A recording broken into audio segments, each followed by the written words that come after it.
شوفوا كيفاش البرازيل كتستعد للمغرب قبل انطلاق كاس العالم. منتخب البرازيل برمج رسميا 2 مباريات ودية من العيار الثقيل من أجل الاستعداد للمونديال. منتخب سيليساو غادي يواجه وديا في شهر مارس وفاتح أبريل منتخبي كرواتيا وفرنسا، بطل العالم وصيفه في مونديال روسيا. علما أن البرازيل متواجدة في نفس المجموعة مع المغرب في مونديال الصيف. ثم سمعوا شكون هاد الموهبة اللي اختارت أخيرا تلعب مع المغرب؟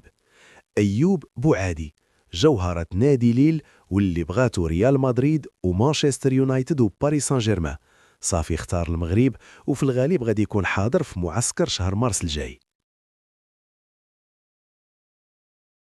واحد الجوهرة مغربية جديدة في وسط الميدان، قريبا غنشوفوها مع المنتخب المغربي.